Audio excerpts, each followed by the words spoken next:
Danke bafethu, welcome back to Nkulisi Wakho. Ngicela ningakhohlwa uku-like and subscribe. You'll never guess bafethu ukuthi uBruce Vuma we-Kaizer Chiefs i-senior player kunawo wonke ama-player laphana ku-Kaizer Chiefs. I don't think abantu they can even guess this thing. Uvuma ku-professional setup laphana ku-Kaizer Chiefs since he was promoted from i-DDC team. Una 10 years. 10 years NFS team bafethu. 10 years.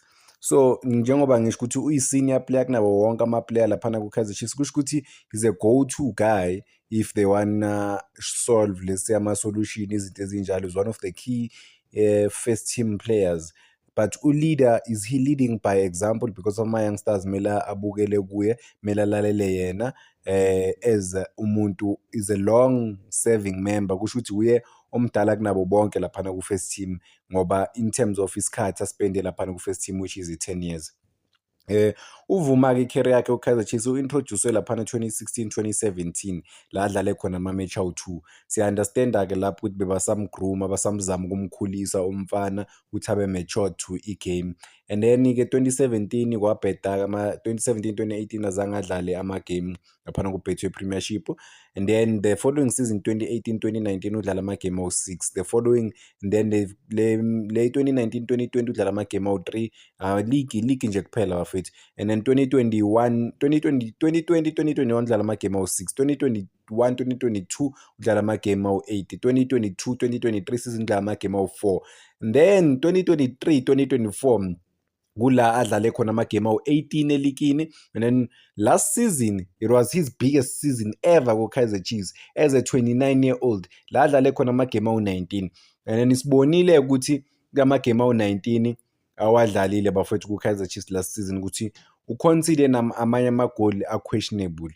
Ube nama-clean sheets awu-6 kuphela eligini, only 6 clean sheets. You see ukuthi uvuma ukuthi mawubheka i-record lakavuma ama-clean sheets awu-6 kuphela i-season yonke season. That's a bad record in a way.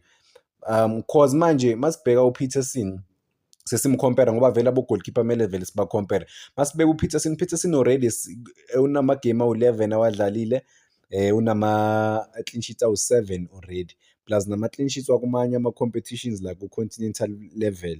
So wenza kahle kakhulu, so i-record lakhe lihle kakhulu compared to wonke. Usho ukuthi this is the most successful, uPeterson, this is the most successful season yakhe. Noma kuthiwa akasadlali uzoba better than wonke ama-season uvuma wadlalile masiba-compare between bona bobawu-2. So ngikhuluma ngovuma la, not necessary ukuthi ngifuna ukumcrasha noma ngifuna ukwenzani. Ngikhuluma ngaye because of what I wanna highlight ukuthi ama-youngsters mefika ethimini abheka ama-senior players, i-senior player kunabo bonke uvuma ku-Kaizer Chiefs, right? So njengoba the most senior player ku-Kaizer Chiefs, what are the youngsters gonna look at? But okay, is he senior? Is he one of the leaders even outside inside even outside the field of play?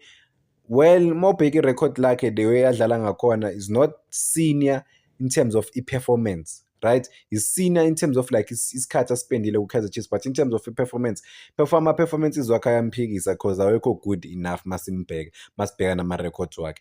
In 10 years for i-Kaizer Chiefs bafowethu, lo muntu lo udlala ama-game awu-79 kuphela in 10 years, right?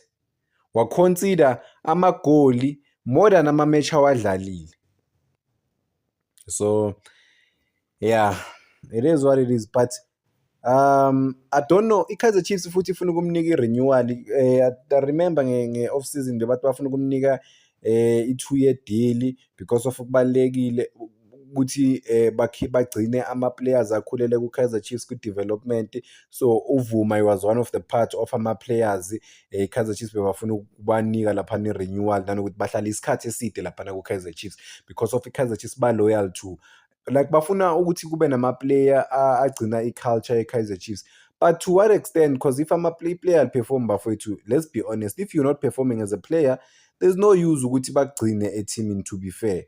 So I think i-loyalty ye-Kaizer Chiefs yinto ebayibulale kakhulu because ugcina ama-player, khona ama-player kungamelanga wagcina ethimini. cause every season mayiphela isizini ubheke irekhodi lo muntu usho ukuthi okay udlale kanje nakanje ucontribute kanje amaphutha wakhe uyabona ukuthi unamaphutha angakanani. UVuma unamaphutha amaningi kakhulu but ngeke ngasho uma ngikhuluma ngaye a day or two ago ukuthi umuntu akalahlwa bafowethu. So you never know ukuthi maybe angaba ngcono, angaba like anga-change as a 30-year-old, maybe ungaba matured because bathi iplayer liba matured around 28 to 32 or 31 lapho it's the peak of iplayer. Maybe-ke angaba ngcono bafowethu umfowethu laphana akwazi ukudeliver for i-Kaizer Chiefs.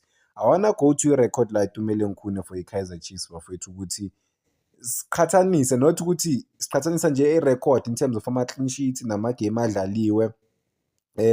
Obvious ulo uItumeleng Khune bafowethu ne elikini udlale amagame awu-286 wonke amagame wakhe elikini.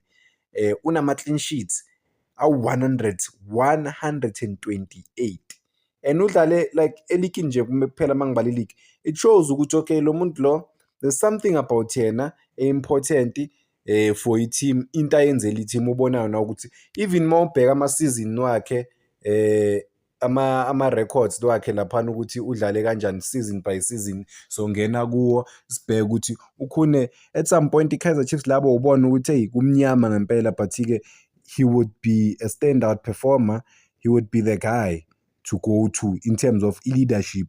Ama-youngsters mawafika they will be like uzomodela igame yakhe around ukhune, uzobona ukuthi ukhune bekayi the most senior player laphana ku-Kaizer Chiefs. At the same time important mawubheka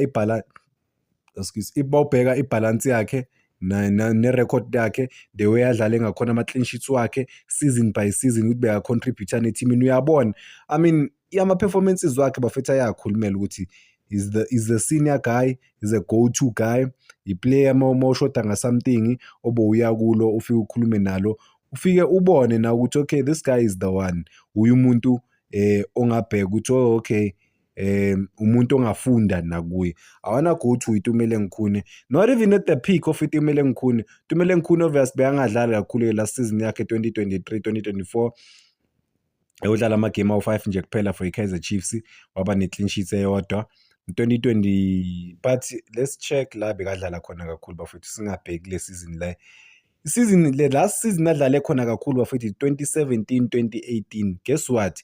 Udlala amagame ayi-27 waba nama-clean sheets awu-16 bafethu, 16 clean sheets a season. That's I mean akekho ugoalkeeper u-Kaizer Chiefs osabe odlalela oVuma. Peterson nebanga li-break i-record sobona, but-ke 16 clean sheets. Ngikhuluma ngeligi kuphela, hayi ama-cup games o-Nedbank inini, iligi kuphela. I-big season yakhe uItumeleng Khune 16 clean sheets, but bekangaqali uke waba na 15 clean sheets ngesizini. Adlala amagame awu-26, adlala amagame awu-20 something abe na 12 clean sheets. Ama-clean sheets bekamaningi kakhulu for Itumeleng Khune. Bekaba on average almost every season bekaba nama-clean sheets more than 10, like 16 clean sheets, 10 clean sheets, 15, 12, 9 kuya ngamagame awadlalile. Adlala amagame ayi-11 abe na, even if akadlalanga amagame amaningi elikini, but kuzoba nawo ama-clean sheets. So umuntu I think uVuma uhlulekile. uVuma I think uhlulekile uku-elevate igame yakhe nokufunda kubo Itumeleng Khune. Bheka nje irecord la kaItumeleng Khune ukuthi lihle kangakanani laphana ku-Kaizer Chiefs. Asimcompare uVuma noPeterson. uPeterson ukuthi udlala amagame angakanani ku-Kaizer Chiefs, wa-concede amagoli angakanani. And but you could see ukuthi uItumeleng Khune i-performance yakhe mayiseqala ukudropa, i-Kaizer Chiefs beyingasena plan because of bekumele kungene bazama ogoalkeeper abaningi abo-Akpeyi nabanye ogoalkeeper bebazama behluleka laphana ku-Kaizer Chiefs. Yeah, I mean isikhala saItumeleng Khune asishile laphana ku-Kaizer Chiefs is cool cause of Itumeleng Khune. Even when he was bad ku-Kaizer Chiefs, but he was still better than no-goalkeeper laba ababagcinile ku-Kaizer Chiefs, to be fair. Ulo Peterson ujoine i-Kaizer Chiefs laphana bafethu ku-2021. I-contract yakhe i-expire njengoba bengishilo bafethu, i-expire ngeke ngasho a few days back ukuthi i-expire 2026 mayiphela, but kune-clause ukuthi bazoyi-renewer, bangakwazi ukuyi-renewer iphele 2027, right? So uPeterson irecord lakhe laphana ku-Kaizer Chiefs alikho, I would say alikho bad ngaleyo ndlela, or but-ke this season siyazi ukuthi isizini yakhe vele enkulu le bekafuna ukuziphruva khona or akoziphruva khona urevive i-career yakhe, and okwazile ngempela ukubonisa ukulwa ukuthi ngempela uyafuna ukuyi-represent i-Kaizer Chiefs kahle futhi. So masibheka season by season, uPeterson last season obvious umuntu, the guy who was preferred the most, it was uVuma udlala amagame amaningi, especially laphana eligini. uVuma udlala amagame ayi-19 or awu-18, so Peterson azange ayithole i-chance kakhulu last season, but this season so far so good, ama-clean sheets unawo awu-7. But ngifuna ukuya kwamanye ama-season ngicompare ukuthi since afikile 2021 akanaso isikhathi esiningi ngaleyo ndlela laphana ku-Kaizer Chiefs, but it didn't really contribute that much. But yeah, ku-Kaizer Chiefs asibale wonke amagame kaPeterson. uPeterson bafethu is better than uVuma, but uVuma una-10 years, uPeterson ufike 2021 ku-Kaizer Chiefs. uPeterson ku-Kaizer Chiefs udlala amagame awu-62 nama-clean sheets awu-27. That's a good thing. So almost half of ama-match awadlalile uzoba ne-clean sheet. And even nalabo uya khona ku-Ajax Cape Town, but i-record lakhe alikho lihleke lapho, because of udlala ama-match awu-40, waconsider amagoli awu-29, waba nama-clean sheets awu-10 nje kuphela. And then ku-Wits udlala ama-matches awu-19, or ku-Wits la performe khona kangconywana, udlala ama-match awu-19, waba nama-clean sheets awu-8. Yeah. So uVuma if njengoba sesekhona ku-Kaizer Chiefs, I think usazoyithola i-opportunity ukuthi adlale, right? Into ekumele ayenze yena is to up his game. When he gets the opportunity to play, kumele azi ukuthi this could be his last opportunity laphana ku-Kaizer Chiefs ukuthi a-represent i-Kaizer Chiefs, akwazi ukuyilwela serious, kumele akwazi ukuyithatha i-opportunity. When the opportunity is presented laphana kuye, kumele akwazi ukuyithatha ngempela, alwe bafowethu, alwe ngempela, alwe into eserious, hayi indaba yokudlala, cause njengoba ngishilo ukuthi i-opportunity yakhe yokugcina le azoyithola if usazoyithola i-opportunity, ngoba naba noBuhle, Karabo, Molefe bakhona laphana, una-22 umfana, is ready naye to represent i-Kaizer Chiefs. U-hungry, sobona ukuthi when he's given an opportunity to play uzodlala kanjani. Danko bafowethu, ngicela ningakhohlwa uku-like and subscribe.